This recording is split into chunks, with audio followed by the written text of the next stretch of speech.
അധികാരത്തിൽ തുടർച്ചയായ 12 വർഷം പിന്നിട്ട മോദി സർക്കാർ പാർലമെന്റിന്റെ വർഷകാല സമ്മേളനത്തിന് തയ്യാറെടുക്കുമ്പോൾ മുൻപൊന്നുമില്ലാത്ത വിധം എതിർസ്വരങ്ങൾ പാർട്ടിക്കകത്തും സംഘപരിവാർ സഹയാത്രികരിൽ നിന്നും ഉയരുന്നുണ്ട്. ഹിന്ദുത്വ രാഷ്ട്രീയത്തിലൂടെ BJPയിലൂടെ വളർച്ചയിൽ നിർണായക പങ്ക് വഹിച്ച അയോധ്യയിലെ രാമക്ഷേത്രത്തിൽ ഭക്തർ നൽകിയ സംഭാവനയിൽ നിന്ന് കോടികൾ തട്ടിയെടുത്ത പരാതിയും തുടർ അന്വേഷണങ്ങളും അറസ്റ്റും BJPയിലും സംഘപരിവാരിലും ഉണ്ടാക്കിയ ആഘാതം ചെറുതല്ല. രാമജന്മഭൂമി തീർത്ഥക്ഷേത്ര ട്രസ്റ്റ് സെക്രട്ടറി ചമ്പത് റായും ട്രസ്റ്റിയായ അനിൽ മിശ്രയും രാജിവെച്ചു കഴിഞ്ഞു. രാമക്ഷേത്രത്തിനായുള്ള പ്രക്ഷോഭത്തിന്റെ മുൻനിരയിലുണ്ടായിരുന്ന ചമ്പത് റായ് നിലവിൽ വിശ്വ ഹിന്ദു പരിഷത്തിന്റെ ഉപാധ്യക്ഷനാണ്. ഭക്തരുടെ സംഭാവനകളിൽ നിന്നും കൊള്ള നടത്തിയതിനുള്ള തെളിവുകളുണ്ടെന്നും രാമഭക്തർ വഞ്ചിക്കപ്പെട്ടെന്നും അന്വേഷണം വേണമെന്നും ആവശ്യപ്പെട്ട് VHP നേതാക്കളും രംഗത്ത് വന്നിട്ടുണ്ട്. നിയമസഭാ തിരഞ്ഞെടുപ്പിന് മാസങ്ങൾ മാത്രം ശേഷിക്കെ സ്വന്തം ക്യാമ്പിനകത്ത് തന്നെയുള്ള പടലപ്പിണക്കമാണ് ഈ സംഭാവന ക്രമക്കേട് പുറം ലോകത്തേക്ക് എത്തിച്ചത് എന്ന അടക്കം പറച്ചിൽ വിശ്വ ഹിന്ദു പരിഷത്തിനെ കുറച്ചൊന്നുമല്ല ആശങ്കയിലാക്കിയിരിക്കുന്നത്. ഈ പശ്ചാത്തലത്തിൽ സ്പോട്ട്ലൈറ്റ് പരിശോധിക്കുന്നു. വിശ്വാസത്തിന് മേൽ അഴിമതിയിലൂടെ കരിനിഴലോ? ബാബറും ഗസ്നിയും ഗൗറിയും ഇവിടുത്തെ ക്ഷേത്രങ്ങൾ കൊള്ളയടിച്ച് കടന്നുപോയി. പക്ഷേ ഇപ്പോ അയോധ്യ ക്ഷേത്രത്തിന്റെ ഖജനാവ് തന്നെ കൊള്ളയടിക്കപ്പെട്ടുകൊണ്ടിരിക്കുകയാണ്. അവർ ജനങ്ങളുടെ വിശ്വാസത്തെയും പ്രതീക്ഷകളെയും വഞ്ചിക്കുകയാണ്. അയോധ്യയിലെ സംഭാവന കൊള്ളക്കെതിരെ പോലീസിൽ ആദ്യം പരാതിപ്പെട്ട സന്തോഷ് ദുബൈ പറയുന്നു. ലാൽകൃഷ്ണ അദ്വാനി ഉൾപ്പെടെ 30 പേർക്കൊപ്പം ബാബറി മസ്ജിദ് തകർത്ത കേസിൽ CBI പ്രതി ചേർത്തയാളാണ് ദുബൈ. 2003-2004 കാലം മുതൽ രാമക്ഷേത്രത്തിലേക്ക് ലഭിച്ച പണവും മറ്റ് വിലപിടിപ്പുള്ള വസ്തുക്കളും കൈകാര്യം ചെയ്യുന്നതിൽ ഗുരുതര വീഴ്ചയും അഴിമതിയും നടന്നിട്ടുണ്ട് എന്ന് ഇപ്പോൾ ധരംസേന ഭാരത് എന്ന സംഘടനയുടെ നടത്തിപ്പുകാരനായ ഇദ്ദേഹം ആരോപിക്കുന്നുണ്ട്. കഴിഞ്ഞ ജൂൺ മാസം 7-നാണ് രാമക്ഷേത്രത്തിൽ കാണിക്കയായി ലഭിച്ച 5 കോടി മുതൽ 7.5 കോടി രൂപ വരെ മൂല്യമുള്ള വസ്തുക്കളും പണവും തട്ടിയെടുത്തതായി സമാജ്വാദി പാർട്ടി മുൻ MLA പവൻ പാണ്ഡെ ആരോപണമുന്നയിച്ചത്. തുടർന്ന് SP അധ്യക്ഷൻ അഖിലേഷ് യാദവും മറ്റ് പ്രതിപക്ഷ നേതാക്കളും ഈ വിഷയം ഏറ്റെടുത്തു. 2024 ജനുവരി 22-ന് രാംലല്ലയുടെ പ്രതിഷ്ഠാ ചടങ്ങിനു ശേഷം പ്രതികളിൽ പലരുടെയും സാമ്പത്തിക സ്ഥിതി അതിവേഗം മാറിയതും ചിലർ പൊടുന്നനെ കോടീശ്വരന്മായതുമാണ് സംശയത്തിന് ഇടയാക്കിയത്. അയോധ്യയിലെ ശ്രീരാമക്ഷേത്ര ഫണ്ട് കൊള്ളയുമായി ബന്ധപ്പെട്ട് SIT നടത്തിയ അന്വേഷണത്തിൽ ഗുരുതരമായ നിയമലംഘനങ്ങൾ കണ്ടെത്തി.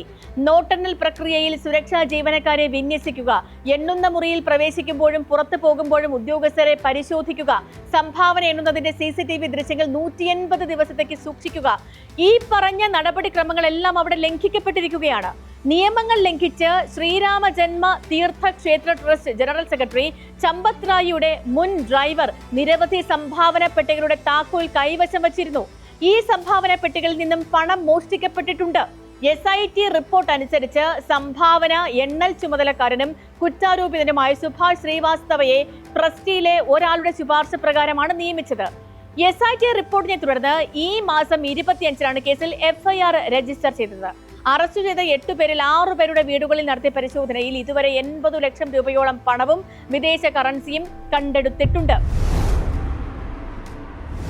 അയോധ്യയിലെ രാമക്ഷേത്ര കൊള്ളയിൽ RSS നേതാക്കൾ സംരക്ഷണമൊരുക്കാൻ ഒത്തുകളിക്കുകയാണ് BJP നേതൃത്വത്തിലുള്ള കേന്ദ്ര സംസ്ഥാന സർക്കാരുകൾ എന്ന സംശയം ശക്തമാകുന്നു. ചമ്പത് റായും അനിൽ മിശ്രയും നിയമ നടപടികളിൽ നിന്നും രക്ഷിക്കുന്നതിന്റെ ഭാഗമായാണ് 2 പേരുടെയും രാജി എന്ന ആരോപണം ഉയർന്നിട്ടുണ്ട്. ഈ കേസിൽ നിലവിൽ പ്രതി ചേർക്കപ്പെട്ടവർ ഈ നേതാക്കളുടെ അടുത്ത സഹായികളും ബന്ധുക്കളുമായിട്ടും പ്രധാന ഭാരവാഹികളായ ഇവരെ പ്രതിപട്ടികയിൽ നിന്നും പൂർണ്ണമായും ഒഴിവാക്കിയതിനെതിരെ വിമർശനവും ശക്തമാവുകയാണ്. ട്രസ്റ്റ് എന്നാൽ വിശ്വാസം എന്നാണ് അർത്ഥമെന്നും അത് നഷ്ടമായെന്നും അയോധ്യ കേസിലെ ഹർജിക്കാരിൽ ഒരാളായ സ്വാമി ധരംദാസ് പറഞ്ഞു. FIR വെറും പ്രഹസനമാണെന്നായിരുന്നു ജ്യോതിർമഠം ശങ്കരാചാര്യർ അവിമുക്തേശ്വരാനന്ദ സരസ്വതിയുടെ പ്രതികരണം. അയോധ്യയിലെ ശ്രീരാമക്ഷേത്രത്തിലെ സംഭാവന കൊള്ളയിൽ സംഘപരിവാറാണ് ശരിക്കും വെട്ടിലായിരിക്കുന്നത്. രാമജന്മഭൂമി തീർത്ഥക്ഷേത്ര ട്രസ്റ്റ് ജനറൽ സെക്രട്ടറിയായ വിശ്വ ഹിന്ദു പരിഷത്തിന്റെ രാജ്യാന്തര ഉപാധ്യക്ഷൻ ചമ്പത് റായിയെ തള്ളിപ്പറഞ്ഞ് അധ്യക്ഷൻ അലോക് കുമാറും ഭാരവാഹികളിൽ ഒരു വിഭാഗവും പരസ്യമായി തന്നെ രംഗത്തെത്തിയത് സംഘടനയ്ക്കകത്തെ ഭിന്നിപ്പ് വെളിപ്പെടുത്തിയിട്ടുണ്ട്. അയോധ്യയിൽ നടക്കേണ്ടിയിരുന്ന VHP മാനേജ്മെന്റ് കമ്മിറ്റിയുടെ വാർഷിക യോഗം മാറ്റിവെച്ചതും ഈ വിവാദങ്ങളുടെയും ഭിന്നിപ്പിന്റെയും സാഹചര്യത്തിൽ കൂടെയാണ്. അടുത്ത വർഷം നിയമസഭാ തിരഞ്ഞെടുപ്പ് നടക്കേണ്ട ഉത്തർപ്രദേശിൽ BJPക്ക് വലിയ ആഘാതമാണ് ഈ വിവാദം സൃഷ്ടിച്ചിരിക്കുന്നത്.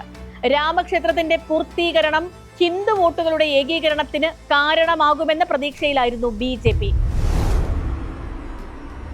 അയോധ്യ രാമക്ഷേത്രത്തിലെ ശതകോടികളുടെ കൊള്ള തെളിവ് സഹിതം പുറത്തു വന്ന 4 ആഴ്ച പിന്നിടുമ്പോഴും പ്രധാനമന്ത്രി നരേന്ദ്രമോദി ഈ വിഷയത്തിൽ മൗനം തുടരുകയാണ്.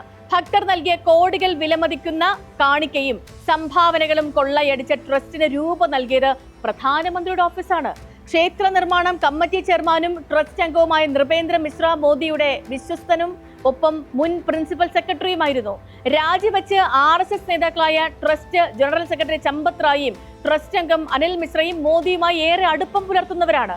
കൊള്ളയെക്കുറിച്ച് ചില സംഘപരിവാർ നേതാക്കൾ പരാതിപ്പെട്ടതോടെയാണ് നൃപേന്ദ്ര മിശ്രയെ മോദി അന്വേഷണത്തിനായി അയോധ്യയിലേക്ക് അയച്ചത്.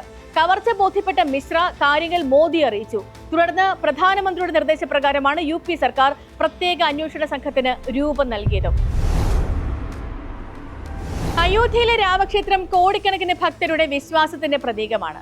എന്നാൽ ആ വിശ്വാസത്തിന് മേൽ ഉയർന്നിരിക്കുന്ന സാമ്പത്തിക ക്രമക്കേടുകളുടെ നിഴൽ രാഷ്ട്രീയ അധികാര തർക്കങ്ങൾക്കപ്പുറം വലിയൊരു ധാർമ്മിക പ്രതിസന്ധിയാണ് ഉയർത്തിയിരിക്കുന്നത്. അഴിമതി ആരോപണങ്ങൾക്കുമേൽ മൗനം പാലിക്കുന്നതിലൂടെയോ രാഷ്ട്രീയമായ പ്രതിരോധങ്ങളിലൂടെയോ ഈ പ്രതിസന്ധിയെ മറികടക്കാനാവില്ല. സുതാര്യമായ അന്വേഷണവും ഭരണപരമായ തിരുത്തലുകളും അനിവാര്യമാണ്. ഭക്തരുടെ വിയർപ്പും വിശ്വാസവും ചേർത്തുണ്ടാക്കിയ സമ്പത്ത് ആരുടെയെങ്കിലും സ്വകാര്യ താല്പര്യങ്ങൾക്കോ രാഷ്ട്രീയ ലാഭത്തിനോ വിട്ടുകൊടുക്കാതെ പൂർണ്ണമായ സുതാര്യത ഉറപ്പാക്കി ക്ഷേത്ര ഭരണത്തെ കളങ്കരഹിതമാക്കുക എന്നാൽ ഭരണാധികാരികളുടെയും ട്രസ്റ്റ് ഭാരവാഹികളുടെയും ഉത്തരവാദിത്തമാണ്.